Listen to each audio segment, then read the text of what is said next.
Olá a todos! Neste episódio, vamos tratar do favorito de Abraão e a venda do direito de nascimento. Vamos falar da infância de Jacó e Esaú, a adolescência, a separação deles, cada caminho que os dois tomaram e como Esaú vendeu a primogenitura para Jacó. Vamos dar continuação a mais uma Lendas dos Judeus. Eu sou o Wilson. Se você gosta do conteúdo que eu produzo, deixa seu like que ajuda muito. Se é novo por aqui, se inscreva, aperte o dedo no sininho para receber todos os vídeos que eu posto novos. Comente, compartilhe, ajude o canal a ser divulgado. Sejam bem-vindos e vamos lá. Lendas dos Judeus. O favorito de Abraão. Enquanto Esaú e Jacó eram pequenos, seus personagens não podiam ser julgados adequadamente.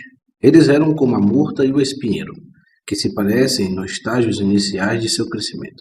Depois de atingir o tamanho máximo, a murta é conhecida por sua fragrância e o espinheiro por seus espinhos. Na infância, os dois irmãos frequentaram a escola, mas quando chegaram aos 13 anos e atingiram a maioridade, seus caminhos se separaram. Jacó continuou seus estudos no Bet Hamidrash de Shem e Eber, e Esaú abandonou-se à idolatria e a uma vida imoral. Esaú tentou capturá-los para afastá-los de Á, e Jacó para aproximá-los de Á. Apesar de seus atos ímpios, Esaú possuía a arte de conquistar o amor de seu pai. Sua conduta hipócrita fez Isaque acreditar que seu filho primogênito era extremamente piedoso. Pai, perguntava Isaque, qual é o dízimo da palha e do sal? A pergunta o fez parecer temente ao Criador aos olhos de seu pai, porque esses dois produtos são os mesmos que estão isentos do dízimo. Isaque também não percebeu que seu filho mais velho lhe deu comida proibida para comer. O que ele tomou por carne de cabrito era, na verdade, carne de cachorro. Rebeca era mais perspicaz. Ela conhecia seus filhos como eles realmente eram, e, portanto, seu amor por Jacó era muito grande. Quanto mais ela ouvia sua voz, mais profunda crescia sua afeição por ele. Abraão concordou com ela. Ele também amava seu neto Jacó, pois sabia que nele seria chamado o seu nome e a sua descendência. E ele disse a Rebeca, minha filha, cuide de meu filho Jacó, pois ele estará em meu lugar na terra e será uma bênção no meio dos filhos dos homens, e para a glória de toda a semente de Sem. Tendo admoestado Rebeca para que guardasse Jacó, que estava destinado a ser o portador da bênção dada a Abraão pelo Criador, ele chamou seu neto, e na presença de Rebeca abençoou-o e disse, Jacó, meu amado filho, a quem minha alma ama, que o Criador te abençoe de cima do firmamento, e que ele te dê todas as bênçãos com as quais ele abençoou Adão, Enoque, Noé e Sem, e todas as coisas que ele me disse, e todas as coisas que ele prometeu me dar, que ele faça com que se apegue a ti e a tua semente para sempre, de acordo com os dias dos céus acima da terra. E o espírito de Mastemá não governará sobre ti ou sobre tua semente, para te afastar do Criador, que é teu soberano de agora em diante para sempre. E que Iá, teu Criador, seja um pai para ti, e que tu sejas seu filho primogênito, e que ele seja sempre o pai para o teu povo. Vá em paz, meu filho. E Abraão tinha boas razões para gostar particularmente de Jacó, pois foi devido aos méritos de seu neto que ele foi resgatado da fornalha ardente. Isaque e Rebeca, sabendo do amor de Abraão por seu filho, enviaram a seu pai uma refeição por Jacó na última festa de Pentecostes, que Abraão teve permissão para celebrar na terra, para que pudesse comer e abençoar o Criador de todas as coisas antes de morrer. Abraão sabia que seu fim se aproximava e agradeceu a Yahveh por todo o bem que lhe concedeu durante os dias de sua vida. Abençoou Jacó e ordenou-lhe que andasse no caminho do Criador e especialmente que não se casasse com uma mulher filha dos cananeus. Então Abraão preparou-se para a morte. Ele colocou 2 dedos de Jacó sobre seus olhos e assim mantendo-os fechados, caiu em seu sono eterno, enquanto Jacó estava deitado ao lado dele na cama. O rapaz não sabia da morte de seu avô, até que ele o chamou, ao acordar na manhã seguinte. Pai, pai! E não obteve resposta. A venda do direito de nascimento. Embora Abraão tenha alcançado uma boa velhice, além do limite de anos concedidos às gerações posteriores, ele morreu 5 anos antes de seu tempo determinado. A intenção era deixá-lo viver até os 180 anos, a mesma idade de Isaque quando ele morreu. Mas, por causa de Esaú, o Criador encerrou abruptamente sua vida. Por algum tempo, Esaú perseguiu suas más inclinações em segredo. Por fim, ele deixou cair a máscara e, no dia da morte de Abraão, foi culpado de 5 crimes. Estuprou uma donzela prometida, cometeu assassinato, duvidou da ressurreição dos mortos, desprezou a primogenitura e negou ao Criador. Então o soberano disse, Eu prometi a Abraão que ele deveria ir para seus pais em paz.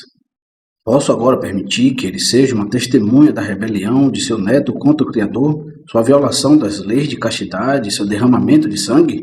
É melhor que ele morra agora em paz. Os homens mortos por Esaú neste dia foram Nirode e 2 de seus ajudantes. Uma rixa de longa data existiu entre Esaú e Nirode, porque o poderoso caçador diante do Criador tinha ciúmes de Esaú, que também se dedicou assiduamente à caça. Certa vez, quando ele estava caçando, aconteceu que Nirode foi separado de seu povo.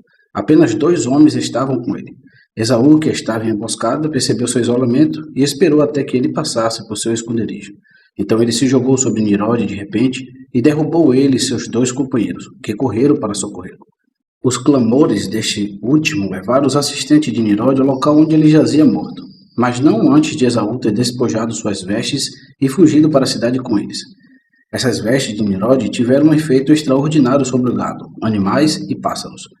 Por vontade própria, eles viriam e se prostrariam diante daquele que estava vestido com eles. Assim, Nirode e Esaú, depois dele, foram capazes de governar homens e animais. Depois de matar Nirode, Esaú apressou-se em direção à cidade com muito medo dos seguidores de sua vítima. Cansado e exausto, ele chegou em casa e encontrou Jacó ocupado preparando um prato de lentilhas.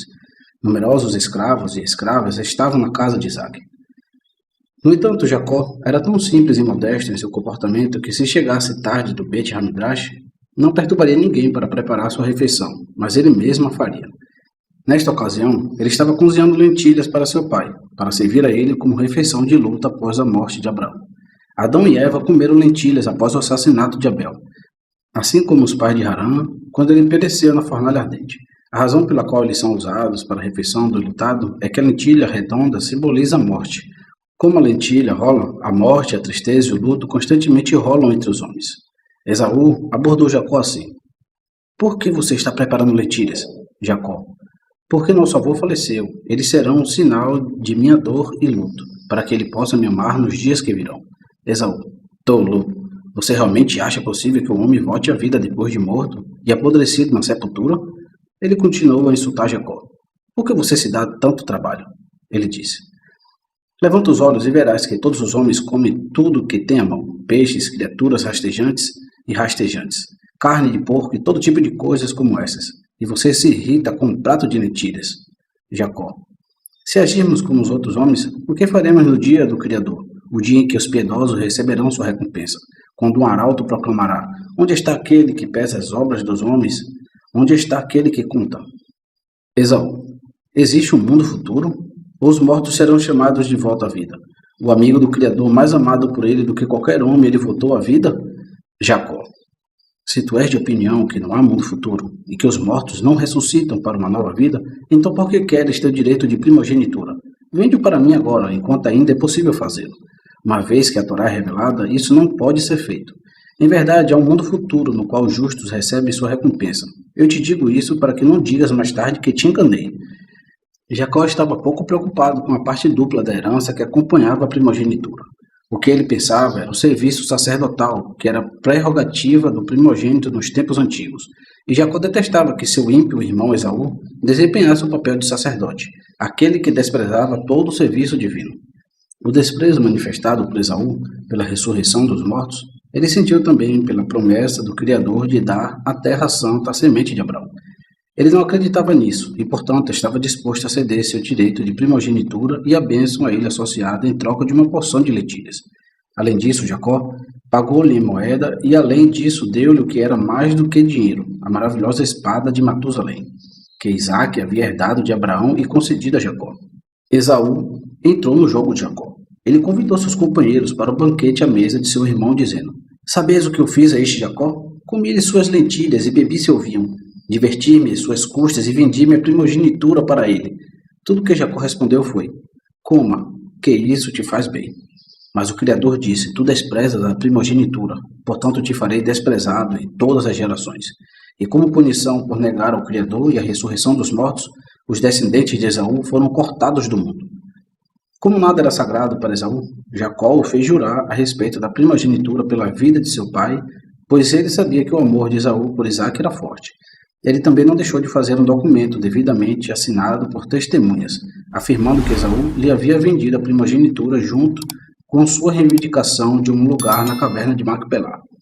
Embora nenhuma culpa possa ser atribuída a Jacó por tudo isso, ele garantiu a primogenitura dele por astúcia, e portanto os descendentes de Jacó tiveram que servir aos descendentes de Esaú.